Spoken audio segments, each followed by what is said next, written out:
आज हम लोग क्या पढ़ेंगे? देखो, किसी भी फसल के लिए आवश्यक होता है क्या चीज? भौगोलिक दशाएं। भौगोलिक दशाएं मीन्स कैसा मिट्टी हो, वहाँ का तापमान कैसा हो, वहाँ पर उस फसल के लिए वर्षा कितनी होती हो, वहाँ पर क्या होता है, जगह जो है वो मैदानी है कि पहाड़ी है, ये सब डिपेंड करता है। इसी के आधार पर कोई फसल तैयार होती है। तो उसी को क्या कहते हैं? भौगोलिक दशा। तो आज हम लोग पढ़ेंगे धान की फसल अगर उगाना हो तो कैसी स्थिति चाहिए।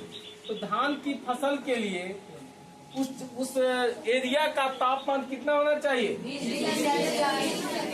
अगर तापमान कम से कम 20 डिग्री, अधिक से अधिक 30 डिग्री, तो आपकी धान की फसल कैसी होगी? अच्छी होगी।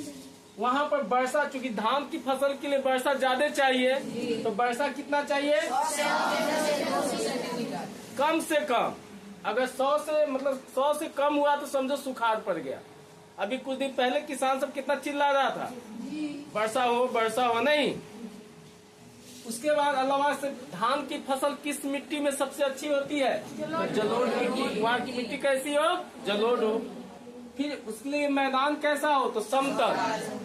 समतल मतलब होता है ना पूरा एक जैसा। कारण कि धान की फसल के लिए पानी ज्यादा चाहिए, पानी रुकना चाहिए। अगर ढालवा जमीन होगा तो पानी तो बह के खेत में से चला जाएगा, तो धान का फसल होगा। तो इसीलिए मैदान कैसा होना चाहिए? समतल, कि पानी टिका हुआ रहे उस जगह। पानी टिका रहेगा तो धान की फसल उतना ही अच्छा होगा। जानते हैं, इसके अलावा मजदूर भी चाहिए आपको पूंजी चाहिए। बिना पैसे का बीज आएगा? बिना पैसे का ट्रैक्टर खेत में चलेगा? बिना पैसे का खाद आएगा?